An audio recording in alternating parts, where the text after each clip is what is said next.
You're listening to the ESO Network, your station for all things geek. Hi, I'm Joe Heath. I'm Toni Heath. And this is the Watch-A-Thon of Rassilon. I just got scared by the echoing sound of my own voice.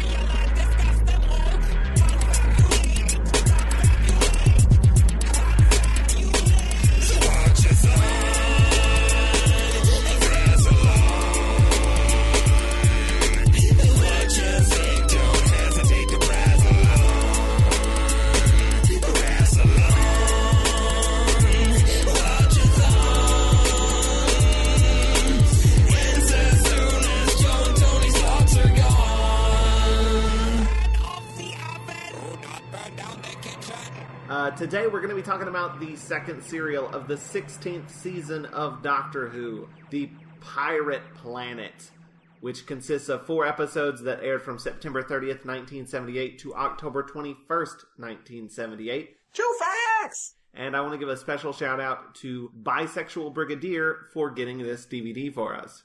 Hey, thanks, Bisexual Brigadier. Not only did she get us the DVD for this serial, she got us the DVD for the whole season, the whole Key to Time thing. So thank you very, very much. You can follow her on Tumblr at bisexualbrigadier.tumblr.com. Before we dive in, we have some news and stuff. This episode might be a little bit echoey. We might sound different. Also, there might be the sound of ice. We are recording in our new kitchen. Yeah, if you're patrons and you're watching us on video, you might recognize we have different things behind us. I don't think we're going to be recording in this room again. We'll probably record in the office where it is less echoey. There's carpet and it's a smaller room, but that room is currently full of boxes. We're still in the process of unpacking. That's why this episode's a little late. Yeah, we're currently recording this on, we had to, clear a space off of the kitchen table, which still has, I don't even know, God knows what, all over it. Shot glasses, mostly. Yeah, I don't remember owning so many shot glasses, but apparently at some point we acquired a lot. That's the most alcoholic sentence you've ever said. Well, here's the thing, because we were moving and I was unpacking, a bunch of shot glasses and a bunch of, bottles of liquor, and it's all of these things have been, in a cabinet somewhere for, 4 years, but moving them all at once makes it seem like we drink a lot. After moving, I feel like I want to drink a lot. Oh, yeah. I'm tired. Do you want to do a shot? No. Yeah, let's do a shot. Do a shot? Yeah. To celebrate the new house and our first podcast in this new house? Yeah, and the shot glasses are right there. This one looks dirty. Yeah, they're all probably dirty. Like I said, we've never used them. If you want to do a shot, I'll do a shot. There's also something else to celebrate about this particular episode. This is the first serial written by Douglas Adams. Woo! I sound far away because I'm getting the liquor. This is going to be a fun podcast. What are we doing? Fireball. Fireball? Makes sense. Don't put it in this one. Do you want the boot? Put it in the cleanest looking one. This one you... has my name on it and a penguin. Nope, it's gross. I think the boot is bigger. Jeez. I'm gonna do this little martini. You should do the boot, because the boot's Italian, right? Is it? Also, alcohol's sterilizing, right? Yeah. The boot's Italian. Doesn't Italy look like a boot? What? Isn't it the shape of Italy? I guess. I got the tiny beaker. Do you? Or do you have the boot? Why do you not want the boot? That's a lot of booze. That's They're not the a same. shot. It just, you can't tell because it's taller.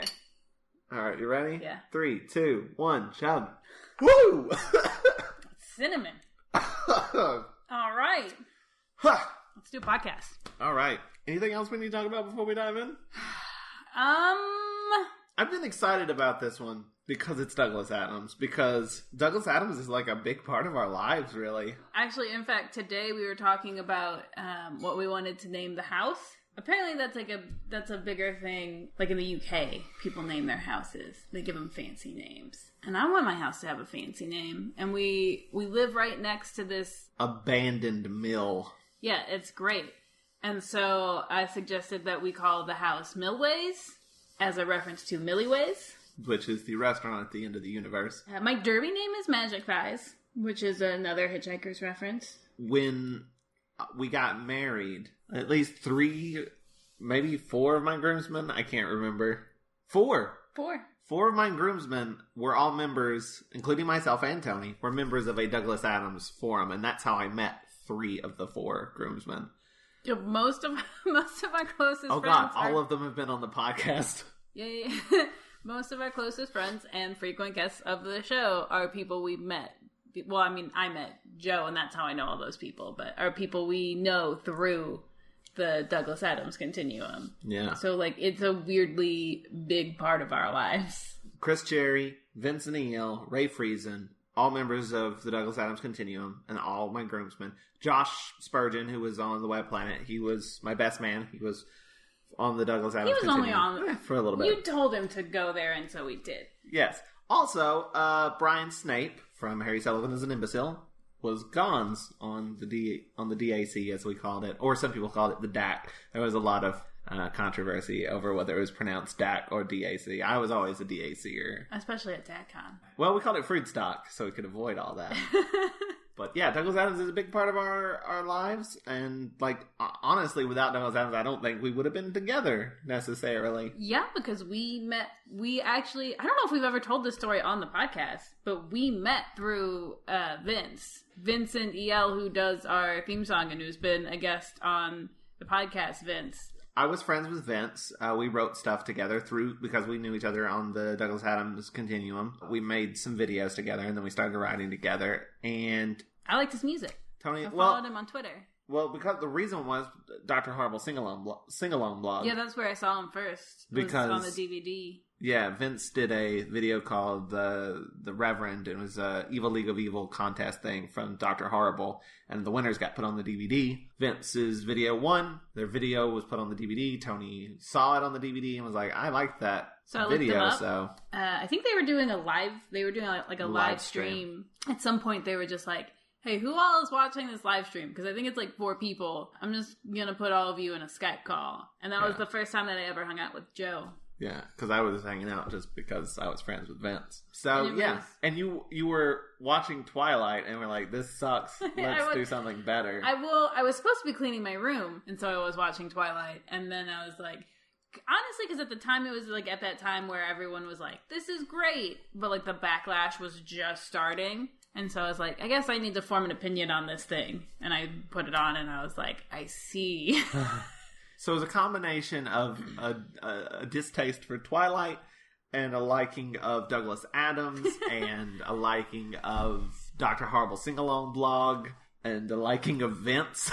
Yeah. That all resulted in this very podcast. I actually really liked a lot of Vince's videos, and then he had some videos up with you, and I was like, man, some of the ones he does with other people aren't as good. What? I mean, that never happened. Okay. Because I was about to say, there's only 2. There's Monsters Anonymous, which you were in.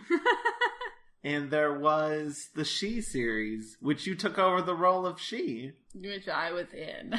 Yeah, which originally starred another person from the DAC.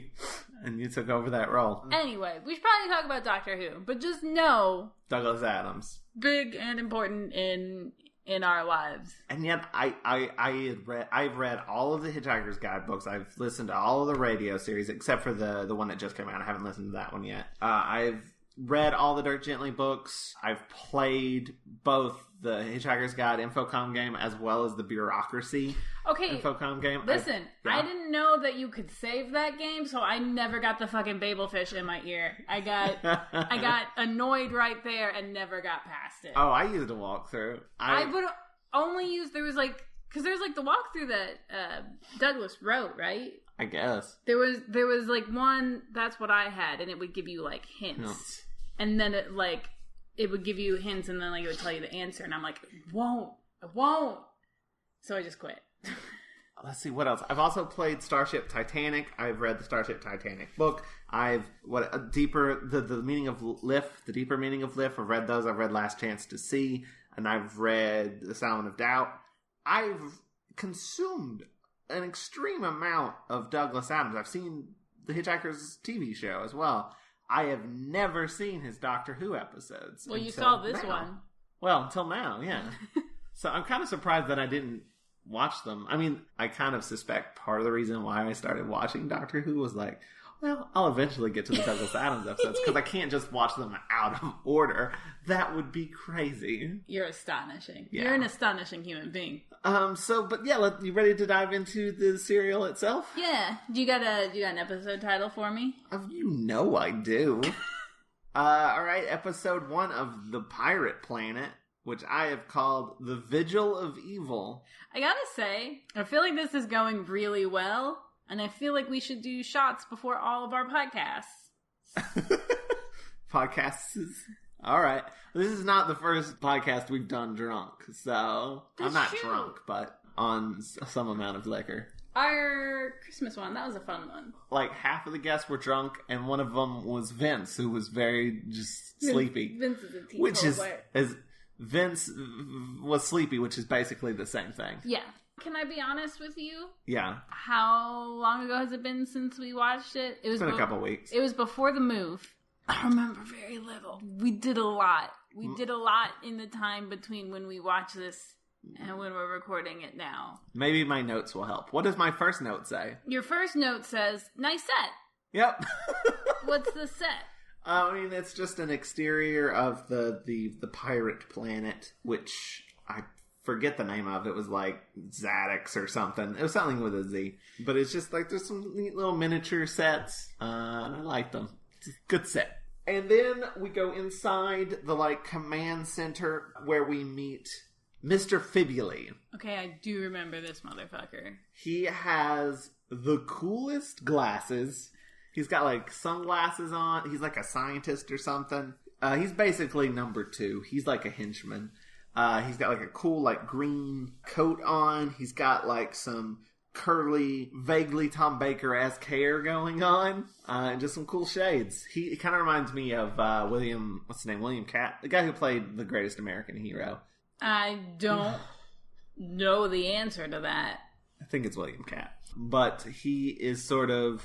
he's talking to a character we don't see right away, who has no name. He's never named in this. Not once? No, he's just called the Captain. Okay, here's the thing. They wait so long to, like, reveal him that I'm like, is he gonna be famous? Is he gonna be part robot? Or...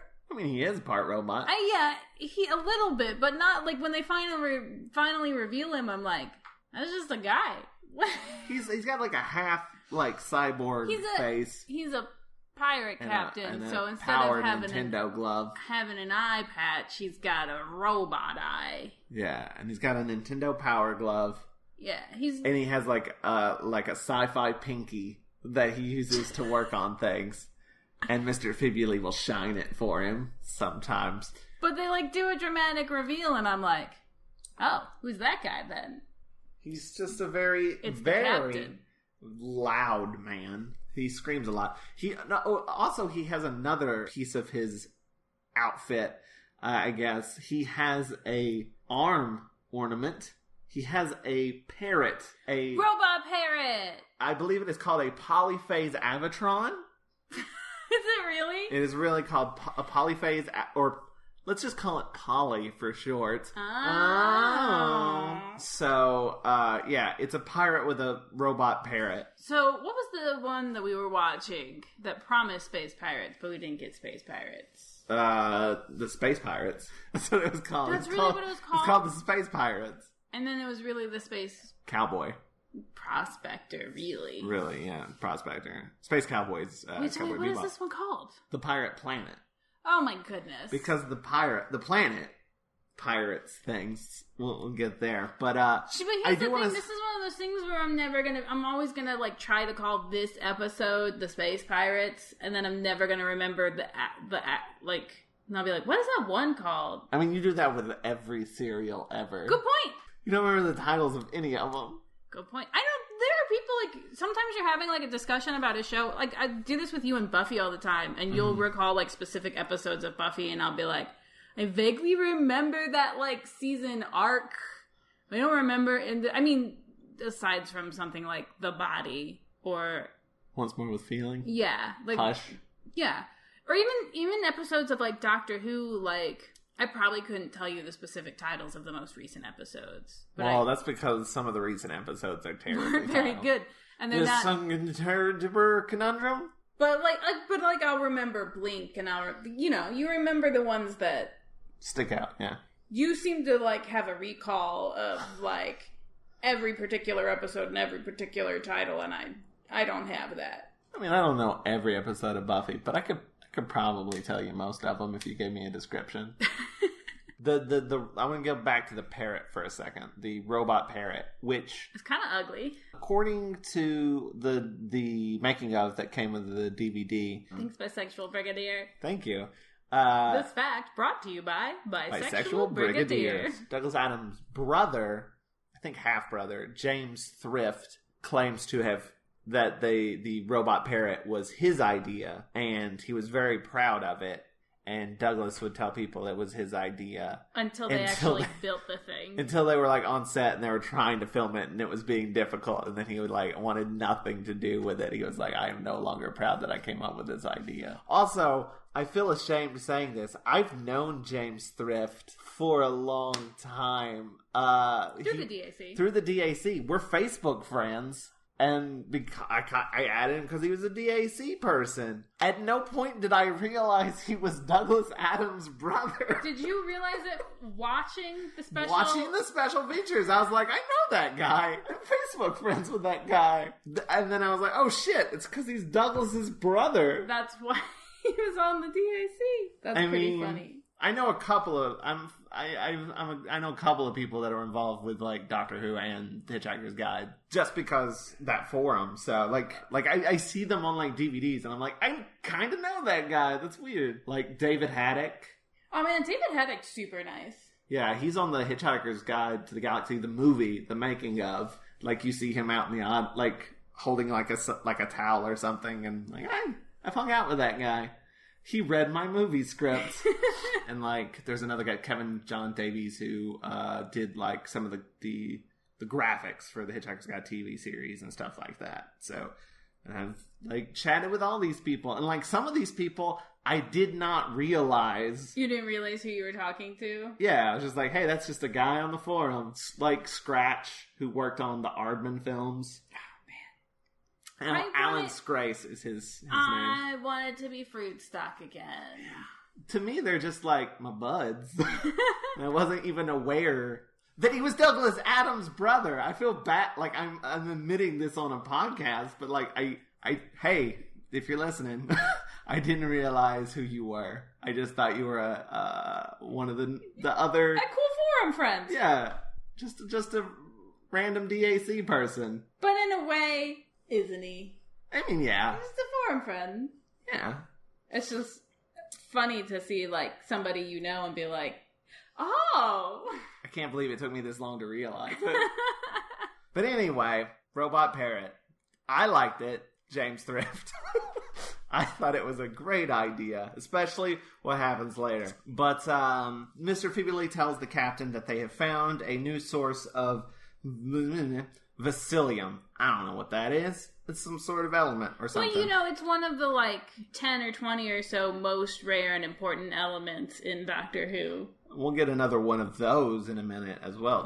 Just so many of them. So the captain makes an announcement over the loudspeakers. It reminded me a lot of, like, the Vogons in Hitchhikers. But he says that there's going to be a new golden age, and there's, like, 7 people standing in a courtyard, and they all go, hooray!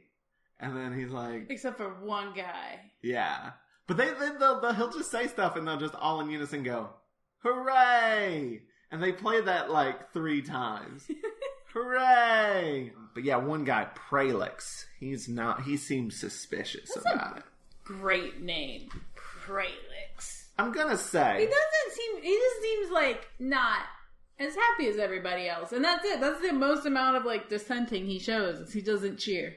Yeah. And they're like, that one. And we see that a group of people are telepathically watching this. And they're like, we got another one. Get him. Get him. I'm going to say something right off the bat.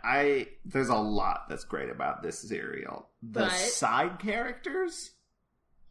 Not so great. Like, the villains are good. I feel like Yeah, all of the time and attention went into, like, because there's a bit of business with the villains that happens, and I feel like a lot of a lot of thought went into that, and it was like, also here are these guys. Yeah, because there's a group of, I'd say, 4 good side characters, and none of them are very memorable. Pralix is one of them. Then we come across 3. One of them just immediately is dropped, almost like by episode 2, and he just doesn't show up ever again, and you completely forget that he's a character. We'll get to those in a little bit. But these weird cult-looking dudes are interested in Pralix because Pralix seems unsure about this new age of a new golden age. We cut to the TARDIS where the Doctor is shining the previous piece of the Key of Time, and he puts it in a boot that he puts inside of a fridge. And that is how he is storing these precious pieces to the Key of Time. Key to Time? Security. Yeah. And he's having a bit of a chat with K9 about how getting the next Key to Time piece will be a piece of cake. And K9 does not understand the phrase piece of cake. And he does not see how that is relevant. He knows. He's just giving the Doctor a hard time, and I know it. Speaking of giving people a hard time, the Doctor goes into the console room, and Romana gives the Doctor a hard time.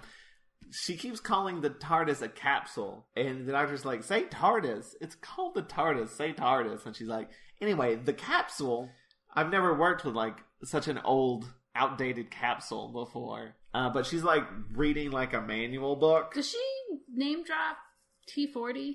I think so. Type 40 TARDIS here? Yeah, I think so. She's, like, looking in the manual for it, basically, and, like, she's like, we need to do this thing. The Doctor comes over and looks at it and is like, huh, utter rubbish, and, like, rips the pages out and throws it away.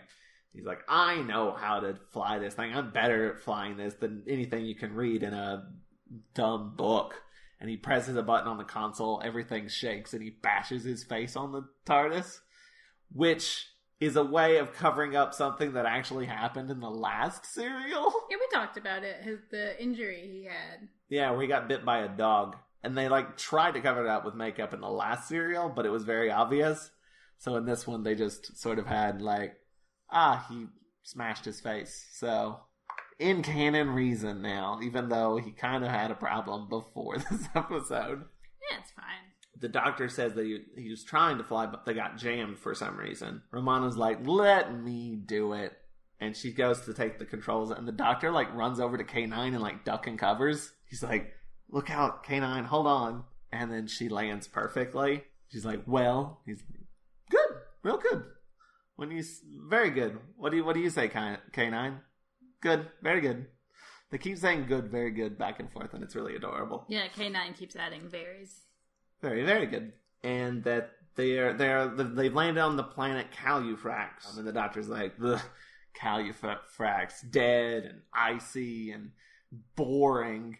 And as he's saying this, we see on the scanner that it's a very lively, like, town square, and not at all as he's describing it. And he's like, you've landed in the wrong place. Ha! You are a terrible pilot. But he like, looks into it, and he finds out that, yes, this is the wrong planet, but it's exactly where they're supposed to be. This is exactly where Calufacts is supposed to be, but this isn't Calufacts. What does that mean?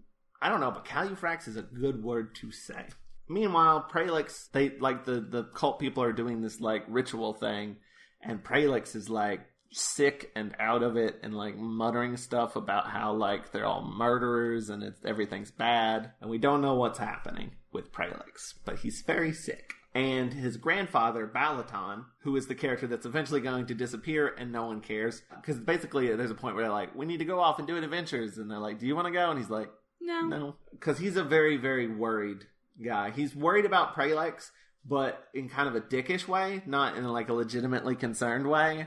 And we're going to get caught and bad things are going to happen to us way. Like, if people figure out he's sick, then it'll be bad for, like, me personally. But Pralix's sister, Mula, is worried in a more healthy way. She's more worried about Pralix's health. And then her boyfriend, Kimus, shows up. These are the people that will be doing stuff, and I don't care about them. The doctor and Romana go out and look around. They've got that tracer thing, and the signal is coming from everywhere, which is confusing. Not very helpful as like a tracker. The doctor says that thing he said in the last serial, don't trust gimmicky gadgets. Can you verbally? Yeah, I'll roll my eyes. And shook her head. This is an audio format, Tony. If I'm you making have a some comment, good radio with my face. Just for the That rest was of this, a patron exclusive. just for the rest of this podcast, can you only express yourself through nods and gestures? God damn it. They could figure that one out through context. I hope so. So the doctor tries to be like, accost random people that are walking by and say like, hey, what's up? What's going on? Where are we? And just literally everyone is ignoring him. Mm-hmm. And it's kind of hilarious. The doctor like talks to K9 like, why is no one talking to me? And K9's like, you should let Romana do it. And as he's saying this, Romana is chatting up some dude in the background. He's like, why? And he's like, Romana is prettier than you. And he's like, is she? Like, he doesn't even comprehend that concept. I think maybe he might be slightly offended at the idea, too. Yeah, I think He's pretty. I think it's both. I think he's offended, and he's also like, oh, I didn't even think of, attractiveness as even a factor for anything. She is chatting up this guy, and he's like, telling her everything, saying like, there's a new age and there's new stars. When new stars arrive, they just get bunches of like jewels and stuff, and he like gives her like some rubies, and the doctor is trying to interrupt this whole thing because he's very annoyed by the whole situation. Jealous that he's not getting the attention. Romana shuts down the doctor though and ignores him and continues talking to the guy and offers him jelly babies. She's taking his shtick. Also, this guy is very rude. She's like, would you like some jelly babies? I'm like, oh yes. And then he like pulls out like 5 of them and is like picking through them very specifically. I mean, that's what is that rude? She offered him a jelly baby, like 17 jelly babies. When someone offers you candy, is it rude to specifically take only the red ones? I mean, it depends on the size of the candy, but like, if someone's like, would you like one? And you take 5? Sometimes, you know how Stacy always has gummies, but only wants to eat like 3 gummies and then tries to pawn the rest of the gummies off on the rest of the office? When she does that, I'm like, thank you. Are there any blue and red ones? If not, I'm not interested with gummy worms. Because like the orange and the green ones are nothing. I eat them. So I'll take like a couple of the red and the blue ones, and then I'll be like, thanks. And then I get the rest. And then you eat the orange and the green ones. Yeah, that's a fair system. All right. Anyway, he's like, thanks for the jelly babies. By the way, watch out for the minty ads. Bye.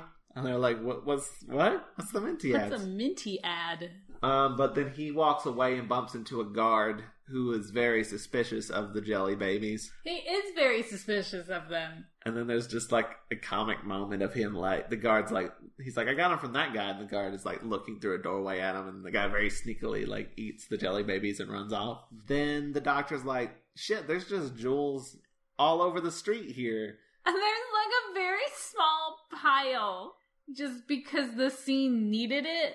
Yeah. Of jewels. I don't know. It amused me when it happened. Here's some plot important jewels. Yeah, it didn't look in a like certain spot on the street. It didn't look like they were strewn about. It was very much like someone's gonna have to go over there and do something with those later. It's like in an animation. Where one of the books is a slightly different color. Yeah. It's a little sharper than the rest. What's gonna happen with that later? K9 scans them and confirms that they are indeed real jewels. And there's also like a really rare one. The doctor's like, where have I heard of this before or something? He's like, this is a very rare thing. I don't remember what it still is though. But I'm sure it'll be plot important later. What's it called? I don't remember. It was like green glowy thing. Scringe stone. It's not Scringe stone. Jethric. So the Minty-Ads finish their thing. Every time you say Minty-Ads, all I hear is Minty ads. Those are ads that I put out. My Minty ads. Those are ads about Joe. Follow me on Twitter, Minty Pineapple. Okay, so here's the thing. So those cult people that were like, I don't know, doing something to Prelix, they say the vigil of evil is over. Spoilers, they're not evil. Why did they say the vigil of evil? Because they needed to be misleading to the audience. Maybe it was the vigil of evil was the process of removing evil. I don't know. But they also said they're going to get vengeance for the crimes of Zanak. Zanak is the planet. That's what their planet that they call it is Zanak, but the doctor thinks it's... Zanak is where? Or what's the other planet? Calufacts. I can remember if it's Calu or Cali. Calufacts. So the doctor continues to not be able to talk to people, and they very much avoid him. But he overhears Prelix shouting in his fever state, "The life force is dead." So the doctor goes to check that out and kind of just leaves Romana hanging out with a telescope, which that guard that was very suspicious about jelly babies comes up and takes the telescope from her and says that foreign objects are forbidden. And he's like, "Are you a stranger?" And she's like, "Yes." And he's like, "Strangers are forbidden." And then she's like, "Why?" And he's like, "That's a forbidden question." And arrests her. For being forbidden. She walks away and just says something like, "Canine, don't." And he's like, "What?" And she's like, what were you saying? She's like, "I said, Canine, don't. Get the doctor." He's like, "What the hell are you talking about?" And drags her away. Because Canine was going to shoot him. Because he's a trigger happy Canine doesn't give any shits. Well, robot dogs don't have to give shits. There have literally been times where it was like, "Hey, Canine, did you stun him?" And Canine's been like, "No, they're dead." Has there? I don't think there's been. Happened. I don't know about that. I feel like it happened to my heart, and you can't tell me that it didn't. I think he was going to, and the doctor's like, no, just stun. That definitely happened. Okay, maybe that's what I'm thinking of then. I feel like there was a time where he's like, "How long did you stun them for?" And Canine's like, "Indefinitely," which to me means like, I killed him. So Fibuli tells the captain that the Minty-Ads are marching and that they have found another telepath. Prelix is the other telepath. For some reason, I thought it was the doctor for a while. I don't know why. Yeah, that doesn't even make any sense. Yeah. Sometimes you, like, after a serial, you will tell me things about it, like you just discovered it, and I'll be like, "You mean the major plot point that they said out loud with their words? Yeah. That's what you're telling me that you just figured out about it?" And you're always like, "Yeah." Sometimes I tune out during exposition, which is bad, because that's where the important information is. That's why it's there. But the captain is like, "Find the telepath, or I'll tear you apart. Molecule from molecule." He is so hammy. And I think what's absolutely amazing about him isn't just that he's so hammy, but there's like an in-story reason that other characters comment on about why he's so hammy. What's that?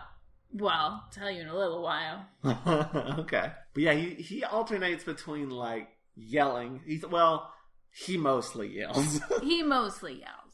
But sometimes he'll do that like, "Molecule from molecule." I think blustery is the word. He's what I wanted from a space pirate. Yeah. That we didn't get. Look, oh man, could you imagine an episode with the captain and Milo Clancy? No. It needs to happen though, right? No. It's too... it's like... You know how, like, chocolate is really good? No, it would work. You're saying you can't have two over-the-top things, but we did that. Yeah, it'd be too much. It'd be too much. No, we had guy, and then the very rich guy. That we had both the mahogany. We had those two over-the-top characters in the same scene, and it worked.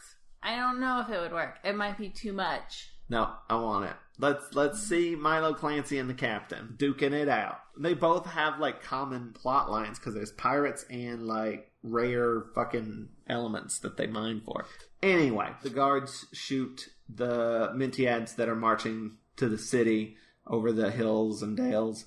But they do nothing. The Mentiads are not affected by this. Just little red dots appear near them, and then they knock over the guards with their mines. So the doctor is talking with Pralix's family, and they say that Pralix always gets sick when a new age of prosperity happens, when the stars change. Then K9 comes in, scaring the grandfather because he's scared of everything. And the doctor has to assure him that K9 is a friend. Isn't he a friend? He's a very good friend. Very, very good friend. Then the guards come in. K9 shoots them because K9's a badass. But then the Mentiads show up, and they zap the doctor against the wall with their brain powers. K9 zaps them back with no effect. And the doctor's like, excuse me. And they zap him some more, and he falls down and it passes out. And that is the cliffhanger. That's the cliffhanger. It's the end of episode 1. We are now into episode 2, which I have 2 titles for. Are either of them good? Nope. We got The Mining Planet. Acceptable. Well, it's deeper than you think. Oh? It's literally a mining planet. Oh, okay. Yeah. Yeah.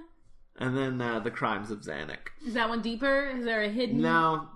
No, just the mining planet. Okay. The captain is told that the telepath has not been destroyed, and that, in fact, the Mentiads have taken the telepath. He is very upset, and he's like, when I am upset, someone must die! And his bird... That's how I feel in the mornings. His parrot CSO flies off of his shoulder, and off-screen kills a guy. You think it's going to be Fibuli, because Fibuli's the one who gave him the bad news, but then it's just some random guy. But, like, the bird's just on his dead chest. I don't know how he killed him. Assuming he shot him or dived into his chest with his pointy parrot head. What? That's awful. Yeah, why not? Because it's gross. He's got, like, a sharp, pointy pyramid head, beak and stuff. That's how parrots kill in real life. What are you talking about? Parrots are vicious animals. What are you talking about? Don't copy them. I've never seen a parrot murder anybody. Not one That's time. That's because they're real good at it. Just saying things now. This is an educational show. It is not. I bring the nature facts. Listen to him. I told you I read Last Chance to See. I know all about nature. You don't know shit. Parrots are cold-blooded murderers. I get parrots and toucans mixed up. Are they the same thing? Parrots and toucans? Yeah. Toucans got the bigger beak, right? One and of they them love sells cereal. Damn it! So the doctor wakes up from his Mentiad-induced coma, and K9 tells them that the Mentiads took Pralix. And K9 says, I can track the psychic energy of them. So they decide to follow it. And this is when Grandpa's like, no thanks. I'm gonna take a break for the rest of this serial. I'm here for no reason. But I got paid. Woo! That's the actor. And then that's when the doctor realizes that because they're like, let's head out. And then he realizes that Romana's not there. And K9's like, I tried to tell you like 5 times and you kept interrupting me about this Mentiad bullshit. So they're like, all right, we're going to have to split up. Some of us are going to go find Romana, and some of us are going to go track down the Mentiads. And the doctor, of course, wants to find Romana. Okay, this thing kind of confuses me, having rewatched it. There's 2 different things going on here. One, there's a dumb joke, and one, there's a written twist. One of them was like, okay, the dumb joke was improvised by Tom Baker. That makes sense. That kind of contradicts the written thing that happens a little bit later. Because he's like, heads, you go this way, heads, I go this way, tells you go that way, right? And he's like, flips it and catches it, and it's like heads, and so he gets to go. And she's like, why would you do, like, you know, put that up to chance like that? And he's like, it's a double-headed coin. And she's like, that's not fair. And he's like, yeah, it is. The problem with that is that Tom Baker made a dumb joke. I still think it's funny. He does not actually throw that coin in the air, because they do a thing where, like, throw it up, and then, like, the camera pushes in on them, and they, like, look up for way too long, and then they catch the coin. But he doesn't actually throw it into the air. He just keeps it in his hand and makes it look like he threw it up. And you can actually see it in his hand as the camera pushes closer to him. And then he pretends to catch it. Okay, that actually confused me when we watched it, because I was like, is he going to throw it? That whole scene, I was like, is he going to throw it? And then he was like, heads. And it didn't read to me like a joke. It just confused me. I was just sitting there watching that scene, waiting for them to flip the coin. No, he's trying to make it look like he threw it up, and then like it took way longer than it should have to come back down. Oh, it just confused me. So the doctor's going to go after Romana with Chemist, and K9 and Mula are going to track down the Mentiads. So none of those words held any meaning. Chemist is the boyfriend of Mula. Mula is the sister of Pralix, the new telepath. And they're all going to find the Mentiads. The cult people that have taken Pralix. It's just like, if you just tuned in just now to this podcast, one, what the fuck are you doing? You don't That's not how podcasts work. You don't just start an hour in, you deserve to be confused. Two, that sentence would make no fucking sense. It barely makes sense in context. So the doctor's going to go after Romana, and Romana is being taken by the guards to the main city, but is refusing to act like she's been captured. They're like, take her to this hover car, and she's like, all right, let's go. And she gets in. She's like, I assume you're driving.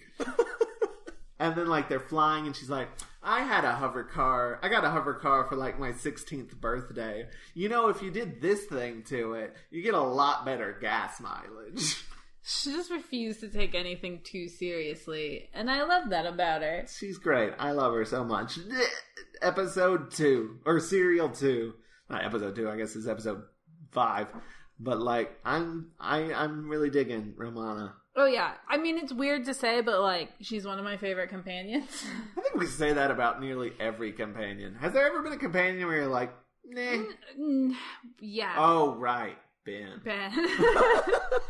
Well, and because here's the thing, because people always ask, like, who's your favorite doctor? And it's like, the answer is always whoever I'm watching at the time, because whoever, I'm always like, oh man, this person's great! And then like I watch another season and I'm like, oh man, this person's great! And there were some aspects of 3 that like weren't my favorite and stuff, but there's still a lot there that I really liked, and like at the time I was super enjoying it, so he was probably my favorite. That's how I am with companions.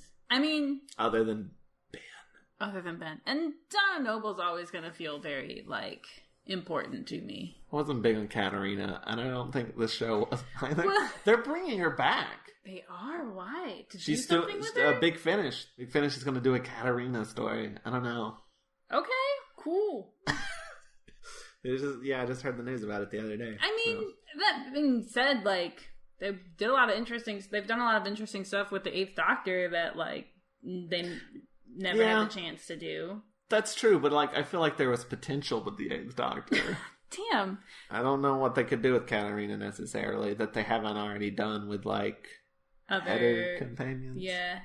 I mean, they must have something. They did it, so yeah. We'll see. We'll have to check it out. Eventually. So the Doctor is also informed about the air cars by Chemist, and they're going to borrow one. He has the dumbest plan ever. He throws a bag of jelly babies onto the hover car. The guard's like, what?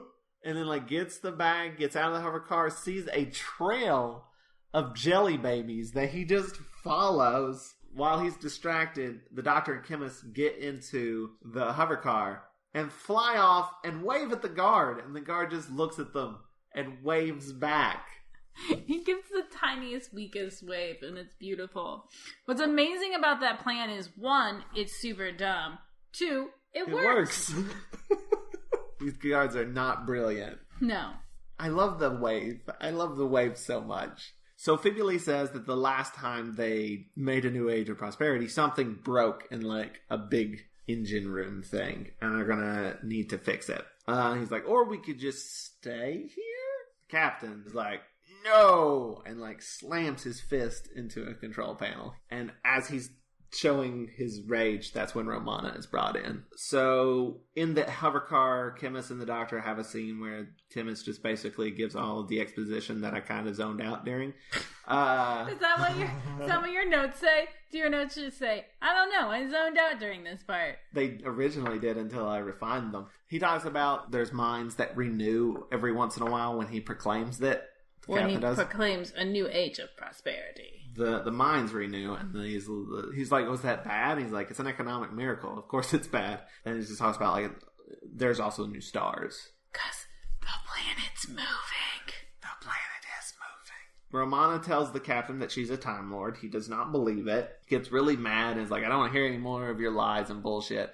And then she's also saying, like, she could possibly fix things. And he's about to, like, get upset and dismiss her which this character we haven't even mentioned yet, but she's been here this whole time.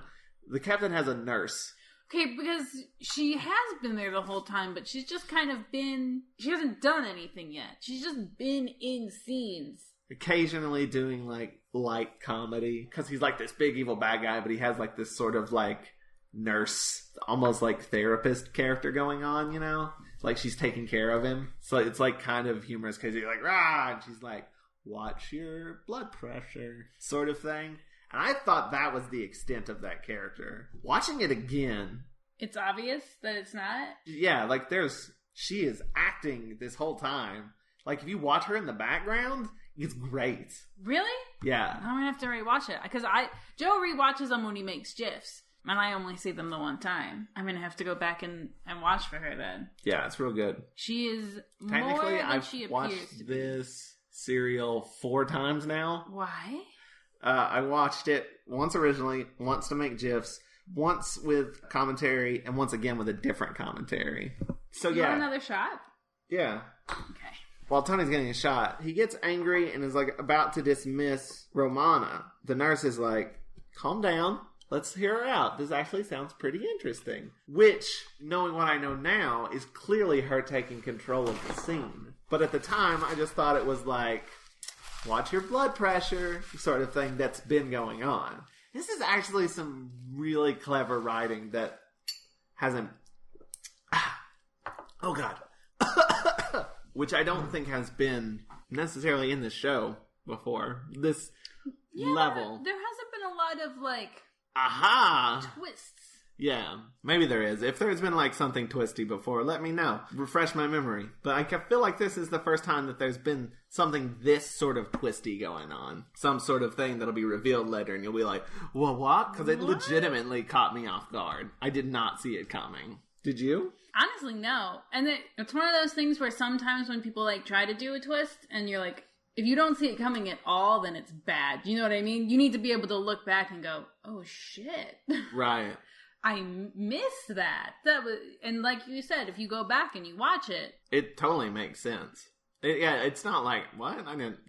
It's not the bad guy in Frozen. There are parts in Frozen where that guy does things that would not make sense for that character to do because they're trying to preserve the twist. His motivation isn't consistent. Yeah. Plot dependent. Anyway, that's our analysis of Frozen. Frozen 2 looks okay. I don't know. Do you think they're going to do one for every season? Yeah. Frozen 3. What's another season? Spring. Then there'll be a summer beach movie. This is Frozen 4. I might have got those backwards. I don't know my seasons very well. Oh shit, this booze has hit me. Oh no, we gotta hurry up. So what were we talking? We're talking Doctor Who. Basically, he gets Romana to look at the broken piece. And she's like, I don't know, this thing is old as hell. It's probably this thing, which it is. She says, like, because the captain's like, well, are you smart enough to fix this stuff or not? And she's like, I don't know. I didn't study antiques in school. But I like that she's very clearly somebody who's, like, just graduated. She's got that sort of, I'm very smart because I went to college. Thing, even though she maybe doesn't know everything she thinks she knows. But she does know a lot, yeah.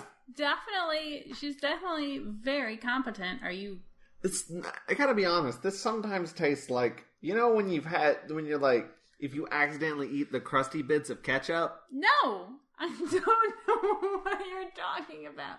Like bad ketchup. I've never eaten crusty ketchup, so I don't know what it tastes like. Like if you've accidentally cooked ketchup or something and it's a little burnt or something. No, I've literally never done that. I don't know. It tastes like bad ketchup or barbecue sauce. It tastes like bad ketchup. Anyway, I'm coming like on that. Cinnamon. It does, there's an aftertaste that's gross.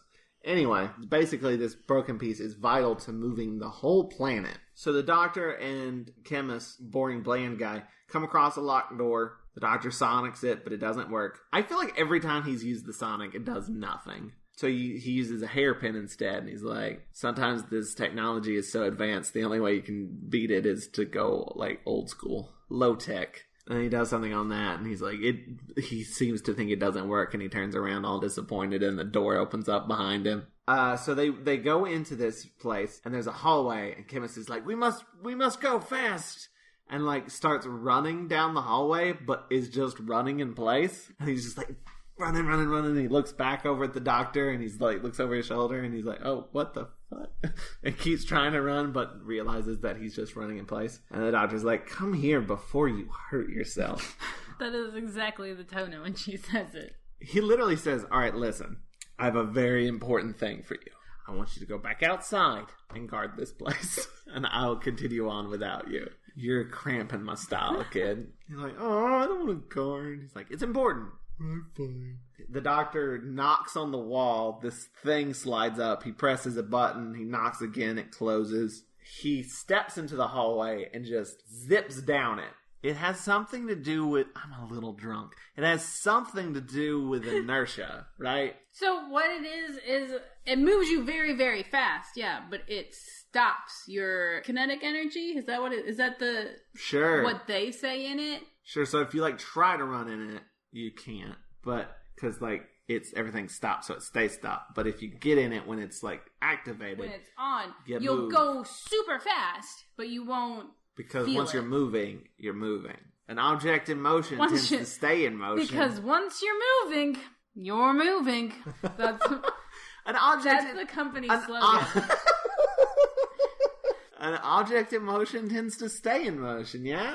And an object at rest tends to stay at rest. That's what I was assuming, is going off those rules, but like without any sort of barriers, like resistance or whatever. Kind of. It's more about like... No, I got it. Okay. It's more about like when you stop. Right. Like you're going really fast and then you stop and it takes that like energy instead of you like going really fast and then stopping really suddenly, so you don't have that jerky motion at the end. Okay. But while he's zipping down this hallway, he says, I'll never be cruel to an electron in a particle accelerator again, which is a line Douglas will reuse. He does that. Honestly, I think his reuse of it is a bit better because it's less wordy, which is, I'll never be cruel to a gin and tonic again. Because in Hitchhiker's Guide, it's like jumping through hyperspace is a lot like being drunk. It's unpleasantly like being drunk. And he's like, what's so unpleasant about being drunk? He's like, you ask a glass of water. Because it's a play on the word drunk. Not like I'm drunk, but like you drink a glass of water. But like how you get drunk. Yeah. And then when they jump through hyperspace, Arthur Dent says, I'll never be cruel to a gin and tonic again. So Douglas reuses shit. I knew that already. I knew like Dirk Gently is based on some unused Doctor Who stuff. A couple versions of Shada. I mean, Douglas remade The Hitchhiker's Guide like 5 different times, so... And in different ways. So he's constantly reusing stuff. But this is the first piece of it. Meanwhile, Romana's like, I can't really do anything with this piece. I'm going to need the doctor's help. And they're like, we must find the doctor. Send a crew to find the doctor. We must find the doctor. And the doctor like just walks in as they're like setting up a group of people to go find him. And he just like comes in like, hey, you guys, what's going on? What's happening? Like, just immediately goes into, like, being buddies with them. And then, you know, they probably pull weapons on him or something. I don't remember. The Doctor and Romana are taken to the engine room, which is clearly just, like, a big power plant or something. Oh, yeah, fun fact about this. It was, like, a nuclear power... Fuck. It was, like, a nuclear power plant? Fuck. You're concentrating so hard. It was, and they have an explosion in there at one point later on, and it was going to be a small, controlled explosion, and the guy was like, I don't feel comfortable about this, and he's like, well, let's do a demonstration outside, so you can see how it's going to go, and they did it, and he's like, oh yeah, that's fine, and the director was like, that wasn't a very big explosion. When you actually do it, can you put a little bit more in it? No, really? Yes, and it was like way bigger than he was expecting when they actually did do it. Luckily, the whole place blew up and everybody died. No, it was fine. No, for real. Why would you do that? He's like, hey, we got permission. Let's amp it up a bit. That's so sneaky? In a nuclear power plant. That was a bad choice. That was the wrong call. It's an effective effect. We'll get there in episode 4. But they examine things and are trying to sneakily have a discussion about, you know, what's going on. And are also being like, hey, don't trust the captain. He's bad. And they're like randomly yelling out numbers. And they're like, all right, we can fix this. We need to go back to the TARDIS, though, to get some equipment. And the captain's like, all right, Doctor, you can go, but we're keeping Romana. You can't take Romana. And the Doctor's like, oh, but the thing is, we have a certain lock on our door that requires both of us to be there. Isn't that pretty clever? And I don't think that's true. I think he just made that up. He didn't make it up. That's why he said, isn't that clever? Rather clever, don't you think? And they're like, all right, fine, well, we'll have the guards escort you. And he's like, all right, cool. And they start to head out. And the Doctor's like, come on, escort me. They're zipping back down that hallway. And the Doctor is just teasing the guards. And I believe he says some things that are very similar to things Ford Prefect said to the Vogon guards in Hitchhiker's Guide. But he's just like, standing around all day looking tough must be very wearing on the nerves. And they don't react, and he knocks on their helmet, and he says, and I said, standing around all day looking tough must be very wearing on the nerves. He's like, just like, this must be a terrible job. They go outside, and Kimas starts shooting at them. Not at the Doctor, at the guards. And the Doctor and Romana duck down, and the Doctor goes, and now this happens. Which is relatable. That's how life feels. And now this happened. I mean, what do you say? He's continuing talking about, like, how bad of a job this is. He's like, people are shooting at you. You should just give it up. But yeah. And that's what he says when it's all done. Like, they're all dead and stuff. And he's just like, I'd give this up if I were you. And now this happens is, though, did you make that into a GIF? I did make that a GIF. Good. You asked me to, so I did. Because I want to use it for everything. For everything that happens.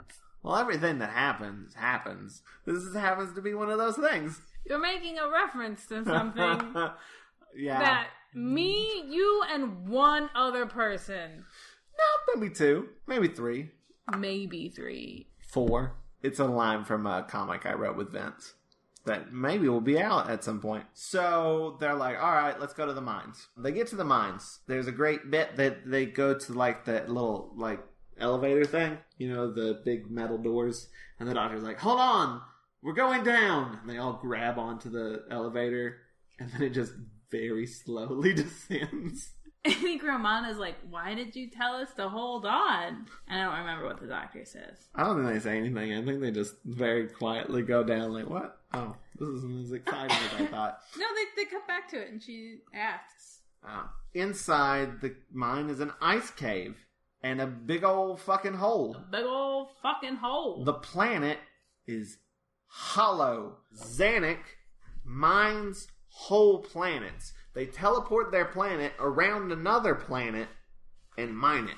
And that's why the Doctor realizes that one of the rare elements from earlier was from a missing planet.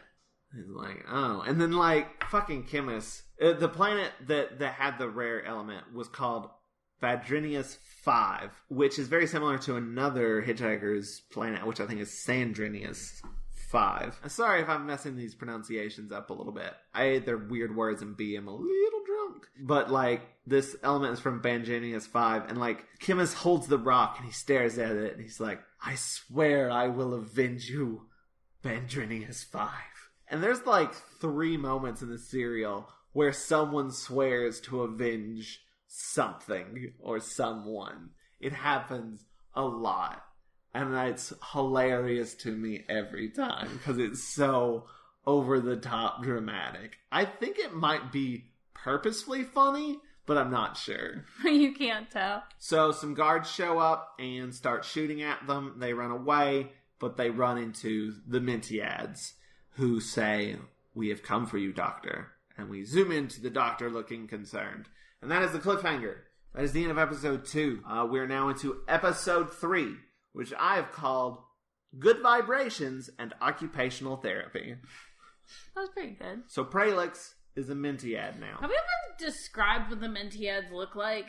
They wear robes. They wear robes and they look like, if you wanted to look like a ghost for Halloween, but you're only 6.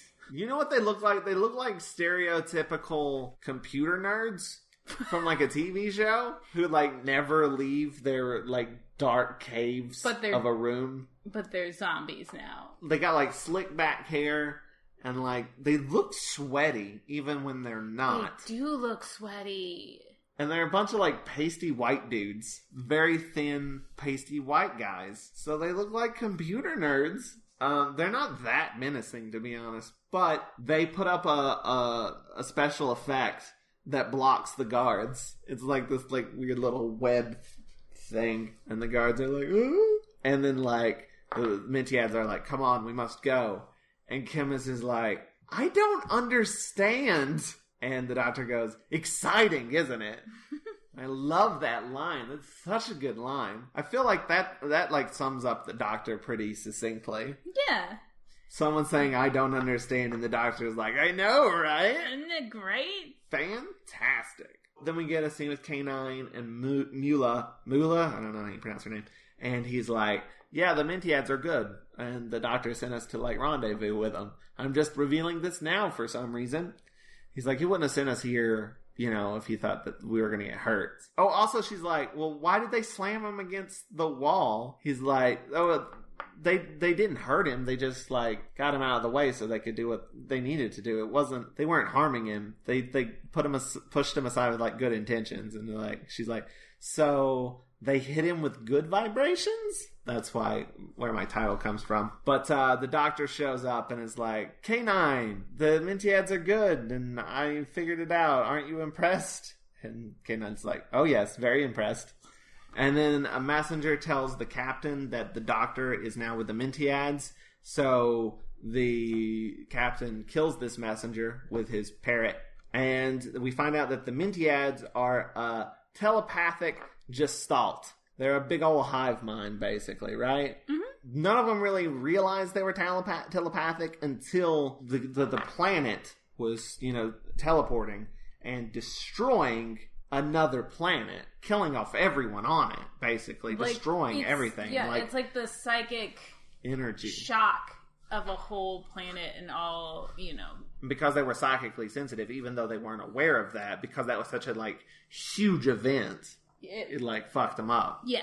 And like I guess opened up their telepathy a bit more. And the captain apparently has not been worried about these Mentiads because they're just a bunch of Mentiads, and he's like, they don't really have a leader. But he's worried now that the doctor is going to become their leader and they could become a problem. And Fibuli mentions that it's fine, they've been mining crystals that are supposed to block psychic energy so that they won't be able to use their psychic powers anyway. And the captain is very pleased about this and tells Fibuli, oh yes, that's very good. Your death will be delayed. And Mr. Fibuli is like, oh, thank you. Your graciousness is so wonderful. He says 95% sarcastically. I feel like we haven't talked about this character enough because every single one of his deliveries is like that. Fibuli is sort of sarcastic. Yes. Yeah. But also, like, afraid for his life at the same time. Yeah. And, like, it's like even that amount of, like, being afraid for his life can't stop him from being sarcastic. Which I identify with. Also, speaking of, like, character traits, the captain will frequently, like, yell out body parts of some, like, being. I don't remember, like, the beard of so-and-so. The torso of so-and-so by the hands of so-and-so. I think he, like, gets most of the body parts he can of this spiritual being. I assume it's like a god of some sort. Anyway, the Mentiads fill us in on a little bit more backstory thing about there was an evil queen, Xantia, don't know if I'm pronouncing that right, who wiped out most of the people on the planet, getting involved in wars and stuff. And then the captain crashed onto the planet, and that's why he's like half cyborg now. And then he kind of took over, and then that's when people started getting sick. You know, they absorbed the planet's life force, and that's when they became psychic and all that shit, because they didn't realize they were planet hopping. I don't know. I guess they said that the queen was... Were they saying that the captain defeated the queen? No, I don't think so. I think she just... They're like, there was this queen. Well, they say that he took over. He crashed on the planet and took over the planet. Yeah, but they don't... I don't think they ever say, like, I mean, it's kind of implied. Maybe. Yeah, because there's a twist coming up. And then there's a bit where, like, the captain is working on a computer thing with his pinky. He says that he used to be, like, basically, like, before he got into all this shit, he was, like, an engineer. This calms him down, this, like, fiddling with electronic bits and Tinkering. stuff. That's when he's using it with this pinky, and Fibula polishes it. And that's when we cut to the nurse, and she's like, "Oh, that's very good. You're getting help through occupational therapy. It's good to, make sure your skills are sharpened and honed or whatever, that you don't lose them." The doctor is trying to get back to the captain, I guess, or to the main engine room and stuff, and they're going to try to steal a hover car again. And he's like, "Well, if it worked once, it'll work again." Throws another bag of jelly babies onto a hover car. What's amazing about this is it the same guard? I think it might be. That's pretty bad. Because, the guard's like, huh? Gets the bag, starts following a trail of jelly babies. Well, no, because actually it turns out he wasn't fooled. Yeah, because they get in the car and they hit the button to start it and they get shocked. And then, the guard comes up. And I think the doctor goes, "Hands up!" And then throws his own hands up. Tom Baker pointed that out in the commentary. He's like, I was the one who said hands up there. Which I love Tom Baker in this show. Listening to commentaries, he creeps me out a little bit. Oh my god, why? Because half the time he's like, making jokes and stuff. And then half the time he's making really inappropriate comments of like how he'd like Romana to sit on his knee and stuff. And it's like, calm down, man. But she seems fine with it, but it's also like, whew. He makes a lot of moaning noises. What? Oh, those legs. That sort of thing. Oh, goodness.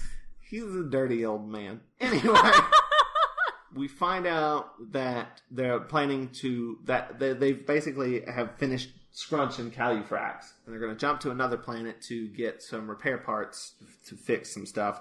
And the planet that they're going to, they call Sol 3, right? Hey. Yeah. I heard of that one. Yeah. I live there. You too. It's Earth, you guys. But they've got the doctor tied up, doctor and chemist, and he's like muttering in his sleep, and he's like, "No, don't use the Janus thorns. Don't use the Janus thorns." Which is a sweet callback. How many times do I have to tell you? Don't use the Janus thorns. But he wakes up, tells chemist, "Don't panic." Hey, I'm wearing socks that say that. Right now. Yeah, I don't think this is necessarily a thing he ripped off for Hitchhiker's Guide, because "don't panic" is a pretty common thing to say in these sorts of situations. Don't panic is always what I said. If I ever got a tattoo, it would be the words "don't panic." I got a sticker on my helmet that says "don't panic." It's on my lock screen on my phone. It's a reminder that I need constantly. And if you haven't experienced any of the Hitchhiker's Guide to the Galaxy, the Hitchhiker's Guide to the Galaxy is a book that has a bunch of information about everything, and on the cover are the words "don't panic." And also, if you haven't experienced any sort of Hitchhiker's Guide to the Galaxy, go get that shit from the library now. Listen to the radio series, watch the mini-series, read the book, maybe watch the movie. We don't do it first, but yeah. It's got some good stuff. It's not the best. But the doctor talks to the captain, sort of fucks with his head a little bit. He's like basically goading him, but saying like, "You wouldn't fight me because I'm defenseless, and that's not like a fighter's way." And then the captain's like, "You're right, release him." And then like he's like, "But what?" And he's like, "You heard me, release him." So they release the doctor, and the captain takes him into his trophy room and shows him his collection of planets and jars that are all labeled. They're just like floating in the center, and they're like very small planets that he's crushed up.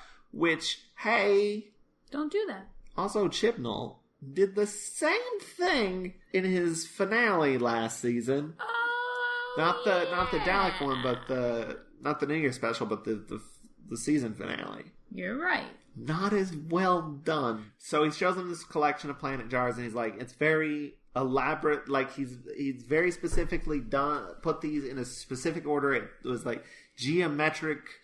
He's engineered it, and like the physics of each planet holds the other one in like a specific Yeah, it cancels out any negative effects that would happen due to gravitational pulls and all that sort of jazz, right?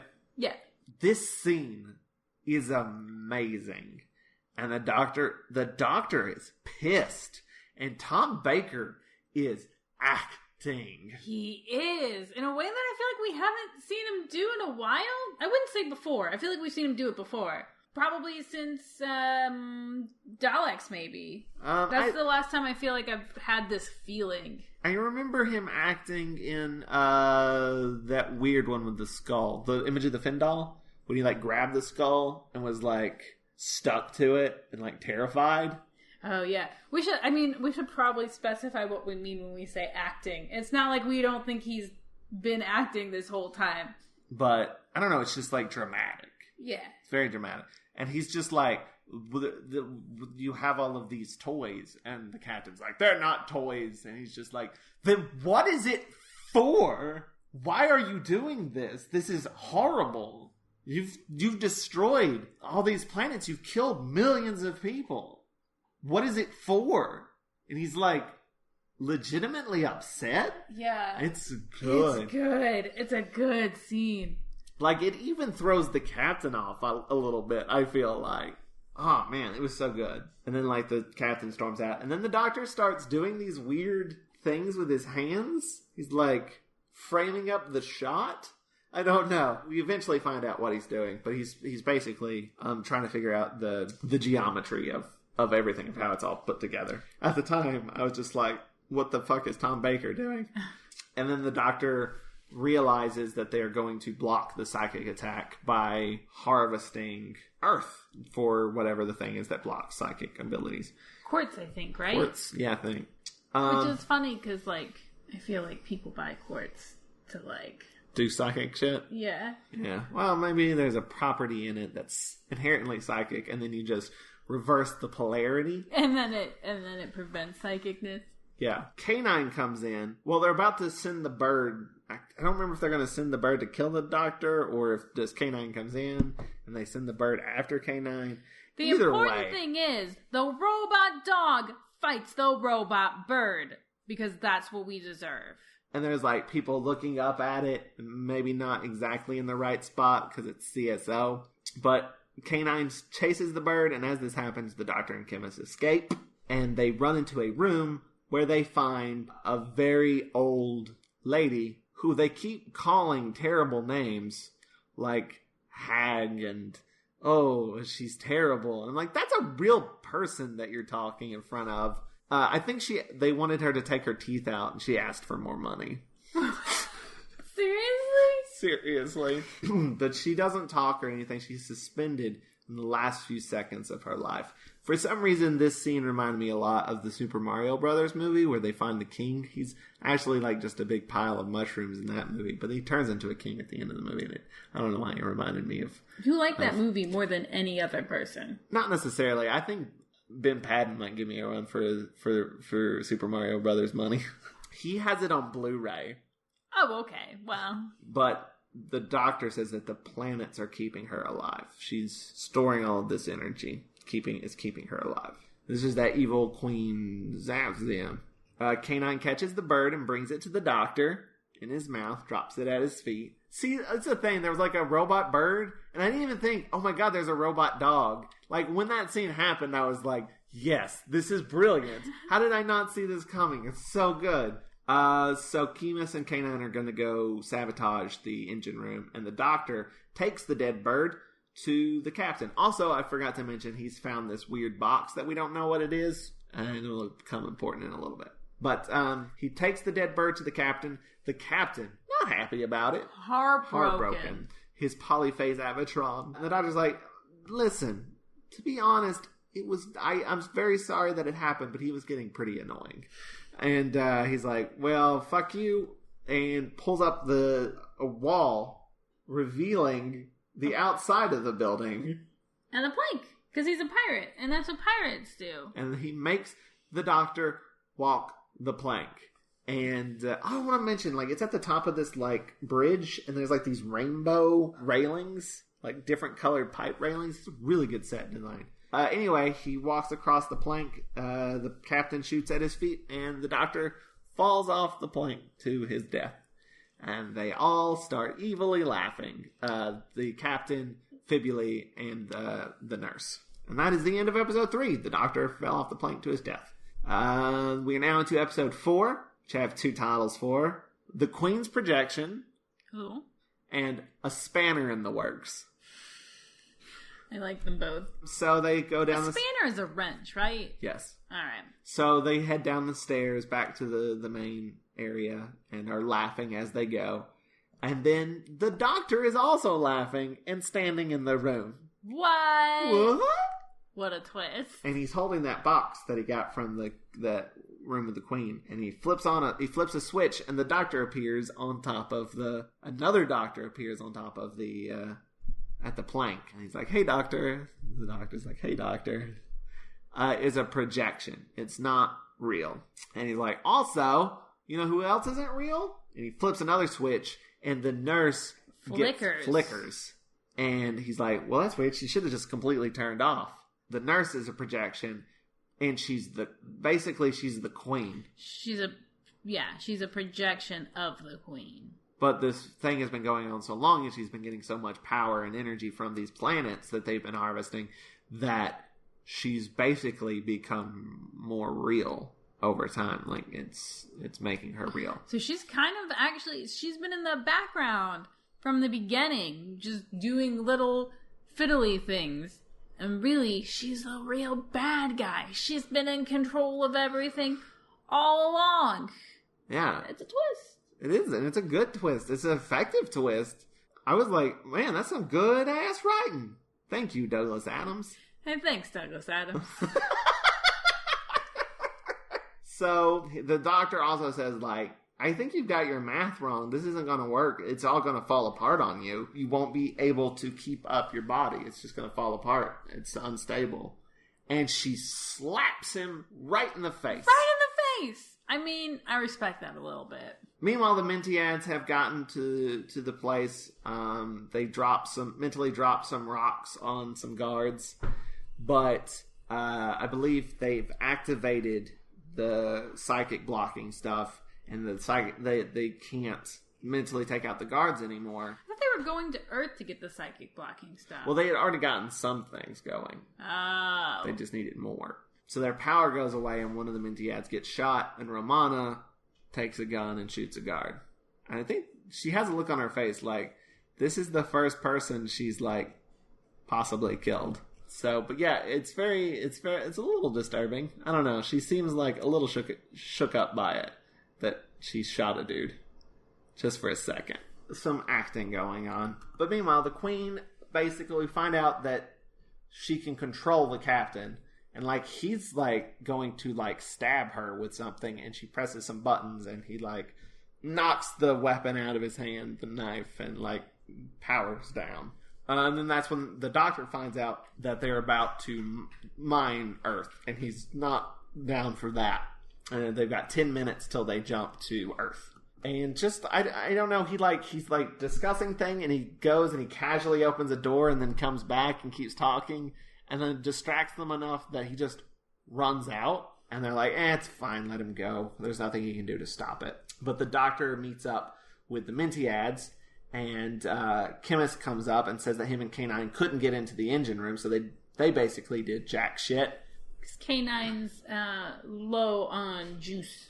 Yeah, his batteries are draining, and I think he basically just dies. Yeah. So they plug a power cable into him. Literally, the doctor just pulls an extension cable out of the wall and goes, "So that's convenient," and plugs him back up.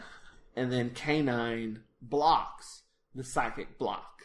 His dog has a psychic blocker. And the Mentiads get their powers back. The doctor's like, focus on my mind. We'll need it later. Basically, he's like a walkie-talkie. So the doctor and Romana go to that weird hallway, the Zoom hallway, kinetic inertia, whatever, bullshit. And, like, the guards are following him and shooting him. And then the doctor gets out and, like, presses a button on the thing. And the guards just fly out of the doorway. So he turned that, like, inertia thing off. So instead of moving really fast and then taking all of your inertia and you getting out, it just shoots them through the hallway and they slam into the wall on the other side. And the doctor's like, Newton's revenge. Meanwhile, the captain has ordered everything to be destroyed because he's like, they must have a counter-jamming frequency projector because the psychics are doing whatever. And he's like, tell the guards to destroy the counter-jamming frequency projector. And Fibuli is like, do they know what that is? He's like, destroy everything. But because the doctor said Newton's gravity, and like the doctor and Romana have gotten into a hover car and they're flying somewhere. I don't know where they're flying to. Oh, they're trying to get back to the TARDIS. As they're flying, Romana's like, who's Newton? And he's like, let me tell you a story. And then he basically says, like, he had to help him discover gravity? Yeah, the doctor implies that he told Newton what gravity was. Well, the way he says it is, he's like, I climbed up a tree and I dropped an apple on his head. And she's like, oh, and that's how he discovered gravity. And he's like, no, he just told me to get out of the tree. I told it to him later at dinner. I love the doctor. He's an idiot. But they get in the TARDIS and basically try to replicate the thing that happened at the beginning of the first episode when the doctor tried to land but couldn't. It's basically like two things trying to materialize in the same spot, and it like caused it to jam and not work. So they're trying to replicate that so that the planet won't materialize around Earth. The planet and the TARDIS dematerialize at the same time and are trying to rematerialize in the same spot. Things get wobbly. He mind melds with the Mintiads, and they turn off the TARDIS force field, even though that could be dangerous, but it's going to help him so he can talk to him. And things are bad. And then they're like, we can't get into the engine room. And he's like, but there's a wrench in there, so they can use their mind powers to move the wrench. He's like, we just need to put a spanner in the works. And then we cut to a shot of this wrench in the engine room that floats up, and then we see two of the Mintiads' faces. It's like Pralix and another one. And the doctor's head. Just 3 floating heads in this room. And a floating spanner. A floating wrench. And then they fly it over to a machine. And then they're like, well, now what do we do? And he's like, throw it at it. And so it hits it. And then the stuff in the engine room explodes. The thing I was talking about earlier.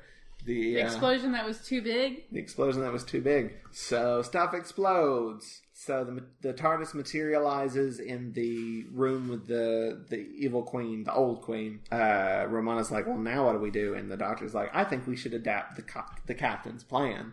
And she's like, what? What's his plan? Because everything kind of blew up and shook around. And in the process, Fibuli died. He got crushed by something or something. Poor Fibuli. And, like, the captain's really sad. The nurse does not give a shit. But, like, the captain takes Fibuli's really cool glasses and, like, puts them in his shirt. And then he's like, I will avenge your death.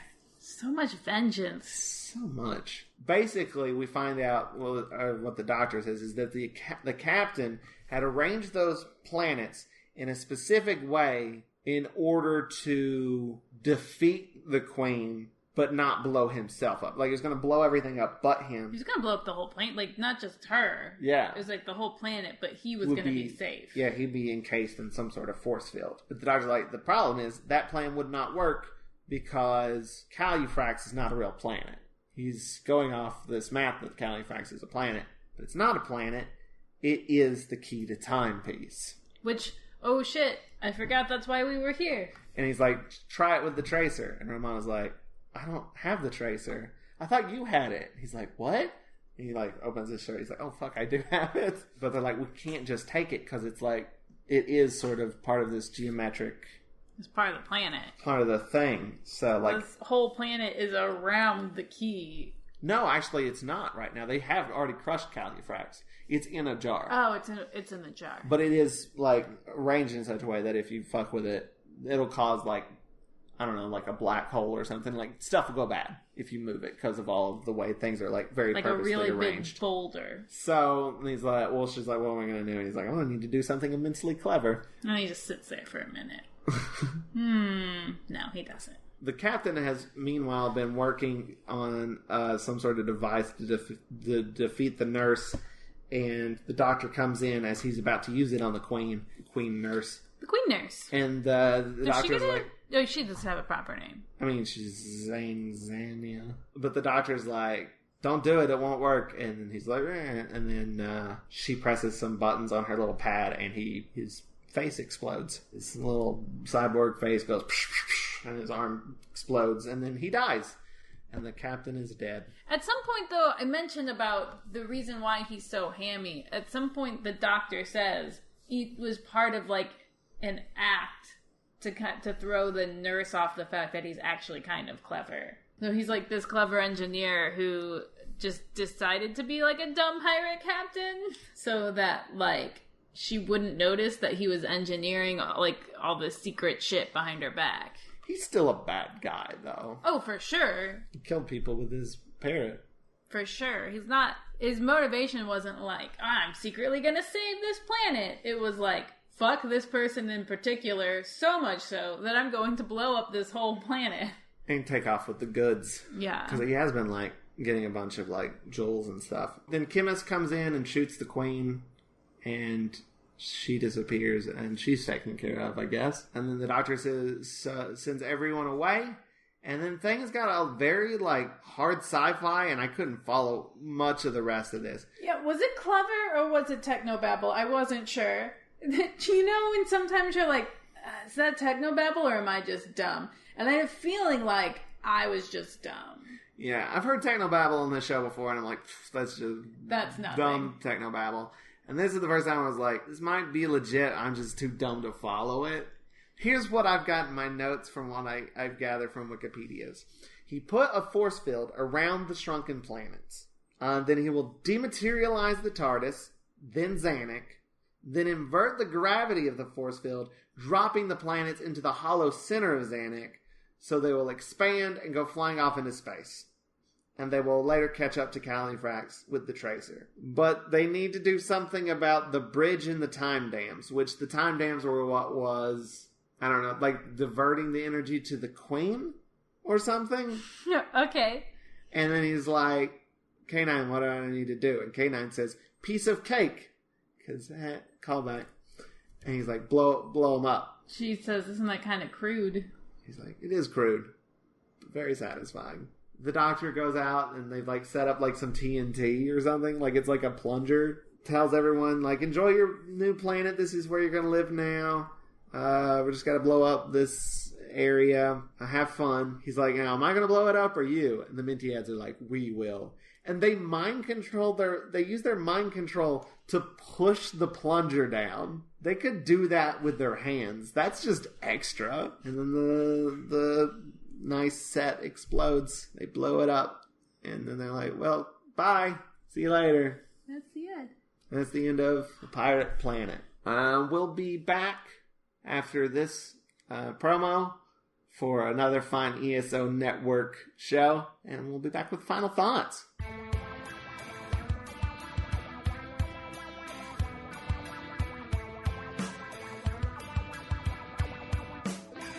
The PWR Spot Show is on the air every single week for your wrestling listening pleasure. We talk about professional wrestling. None of that fake stuff here, just Hulk Hogan, pile drivers, and cage matches. So join us at the ProWrestlingRoundtable.com or on ESONetwork.com. And we're back. Hey, Tony, you know what time it is? Past my bedtime. Yeah, but what time is it for the podcast? The end. We did it. Goodbye, and I love you. No, if you want it to be the goodbye, we gotta do a segment first. We gotta do final thoughts. Final thoughts. This cereal was super fun. Cheesy and hammy, and that makes it sound like a sandwich. This cereal was a good sandwich. In that, like, you ate it and you were like, yeah, that was pretty good. But it wasn't like you had a hot meal. I'm so tired. Yeah, it was good and fun. It wasn't as good as as it could be. I don't feel like it had a couple of really fun characters. It had that really nice dramatic moment from the doctor. I don't super have a lot of feelings about it, partially because we did watch it so long ago when we moved and had about, I don't know, 6 million life things happen, and I had probably about a dozen life crises in between watching this and recording this podcast. It's pretty good. Pretty okay. And that's really all I gotta say about it. Really? I have way more to say. Yeah, you go for it. Alright, well first, I think it's really funny, but it's Douglas Adams, so that's to be expected. I think it's really clever. Like, everything with the nurse was really good. Yeah. Like, I enjoyed that. I thought the premise is really clever. You know, this idea of a planet sort of going around other planets and, like, harvesting them, basically, is a really neat idea. His original idea for it was just, like, the doctor running down a hallway, and he opens a door, and, like, there's nothing in there. He just, like, starts to fall in, and it's just a giant room full of nothing, because, like, the inside of the planet is just hollow. There's nothing there. That was the genesis of the idea. But, yeah, I think there's a lot of good ideas. Apparently, the original script had a lot more ideas in it, and they had to, like, cull it down, because it was way too much. But I think it's really funny. I think it's really smart. I do think the the villains are great, and the Doctor and Romana are great. K9's great. But, like, the other side characters are kind of forgettable. The ending is a little rushed and heavy on the technobabble to a point where I kind of was a little lost. And I think it does kind of end very abruptly. It actually kind of ends, like, 3 times as well. We blow up the engine room, but then we also have to, like, defeat the captain and then the nurse. And then we still have to deal with more stuff. It, like, kept going a little bit, and it was just, like, heavily technical.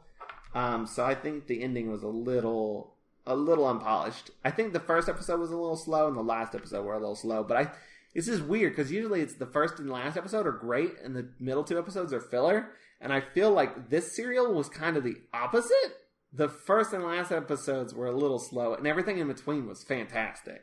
But yeah, I've been looking forward to this episode, and I'm very happy to be here. I love Douglas Adams, and I love this serial. And I've heard his next one's even better, which I think is City of Death. But yeah, that's my thoughts. Before we go, anything we need to plug or anything?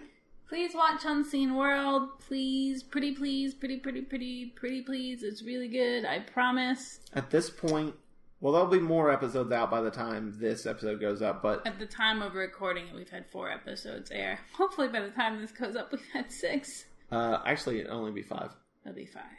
But yeah, there's been Howard Finster's Paradise Garden and the Gravity Monument, Oak Ridge, Mothman Museum, and Hillbilly Apple Valley Garden and Toyland, and Doll's Head Trail. Yeah. And then another episode will be out. Yeah, you can watch those on the Heartland Network. Check your local listings, I guess. Yeah, you might have an affiliate nearby. You might not. And if you don't, you can watch the Heartland channel on your Roku. And you could also go to, I think it's watchheartlandtv.com. And we do our original Heartland productions stream there. Yeah, so you can watch them streaming live at the same time that it airs on TV. Yeah, you have to watch it. Yeah, I guess it's kind of like multicast. Yeah. It's not like you can go and stream it just from the website on demand. It's when it airs, you can see it streaming. But you can see it streaming on the Roku app later. It goes on up demand, like the next week or so. If you've got a Roku, you can watch the episodes whenever you want. I think it does take a while for the episodes to hit the Roku after they've aired. But they're on demand. You can, watch The Unseen World at 3 o'clock in the morning if you want. I can't stop you. You can catch up on all this good stuff. I love it. It's been really good. Actually, was just recently at the Space and Rocket Center in Huntsville, Alabama, and it was amazing. If you're anywhere near, like, within driving distance of Huntsville, Alabama, you should go to the Space and Rocket Center, like, right now. Being there and seeing the Saturn V, like, the actual fucking Saturn V, was so cool. I'm gonna tell on you. All right, you were not super into the idea. I was like, you should go here, and I was like, and you're like, I don't know, we've been doing too many Southern things and blah blah blah. No, that's not why. I was more like, you didn't know if there was a story, though. I was afraid we had been doing too many big places. And if we needed to find more smaller places, because, like we did like the bigger tourist attractions, and I'm like, maybe we don't need to be doing so many of the bigger tourist attractions. We need to be doing more of the like smaller. But I don't honestly know how many people are aware of like the Space and Rocket Center being in Huntsville, Alabama. Yeah, I mean they're a big deal, but yeah, more people can always know. Yeah. And also, you went there and you had an amazing time, and I think you got an amazing story. So. I got a very good interview. We got some just really nice looking footage, and I'm like I've got to get through the edits that I'm working on right now so that I can edit that one, because that one's going to be fun to work on, and some of them are less fun to work on, because not every time you come away from a shoot and you're like, oh man, we got some good footage. Sometimes you came away from a shoot and everything went wrong, and you got what you could instead of what you wanted, and I got to edit some of those before I can get to this one. So I think they're all good. Thank you. You're welcome. But yeah, they're all interesting places, and they all have interesting stories. So check out the show. If you need more information, or if you didn't catch everything we said, there's a Facebook, facebook.com/SeeUnseenWorld. See Unseen World. They're on Twitter and Instagram, See Unseen World. Toni co-created it. I help edit it. It's a real good show. And Matt Golden? Yeah, Matt Golden, previous guest and frequent sponsor of the Watch-A-Thon of Rassilon. He's the other co-creator. Yeah, and it's real good. And I'm saying that not just because I worked on it, because, like, I've made stuff before and it's alright. But, like, this is, like, legit really good. It's, like, super legit good. It's the best thing I've ever... It's not the most professional thing I've ever worked on, because I was in Guardians of the Galaxy too. You were an extra. Chill out. But I mean, technically. But yeah, it's a really good show. I'm very proud of you. Thanks. Now, can you produce this show a little bit better? No, because I'm tired. That's fair. That's honestly why we took a little bit of a break, because she's doing the show and we've been moving and we bought a new house and we bought a new car and jacked and everything's been crazy. We could not physically be doing more things, and like we got moved in, which means physically all of our stuff is in the house, but it's not. It's all over the house and boxes and just out, and I like literally haven't been home. Like, Joe wanted to record this podcast earlier, but like on Monday I was in Huntsville. On Tuesday I had practice. Wednesday I went and I picked up a bunch of stuff for the house, and it was supposed to take like 5 minutes, and instead it took like an hour. And now it's today. So like, yeah, I would if I was going to keep the same schedule that we do, I would have to get this episode edited tomorrow, and that's just not gonna happen. So we moved over the weekend. So like I feel simultaneously like I'm not getting anything done, and also like I haven't stopped. We'll try to stay on track. There might be a couple of more times we need to possibly delay by a week or so, just till life gets less hectic. And hopefully, I'd like to, by the time we record the next one, have like a setup in the office where it's we are probably sitting in the echoiest room of the whole house. But it's the only place that there is a clear enough surface that I can set my laptop on. Yeah, I think probably the office would be a good place, but we need to get like a table for it, and like we just need to set some things up a little bit. It's gonna be fine. I've overwhelmed myself. Why don't you do a wrap up? If you liked this episode, you can check out more on WatchYourRassilon.com, and be sure to rate and comment on our iTunes. It helps us out a lot by doing iTunes magic that I don't fully understand. The more comments we have, the more iTunes decides we get to be seen by people. iTunes magic. If you'd like to help us out even more, you can go to WatchYourRassilon.com/support, and there you can find a link to our Patreon page, which you can get to just by going to patreon.com/Watch-A-Thon. And there you can donate a monthly amount to get all kinds of rewards, like day early episodes, uncut video the podcast records, bonus episodes, which I need to do more of those, and live streams where you get to watch the episodes with us, and it's a lot of fun. We did the live stream for the Pirate Planet, which was publicly available for everyone. Because it's Joe's birthday. It was my Happy birthday, Joe. Yeah. So if you missed that, it's up on our YouTube. And it's also our podcast anniversary.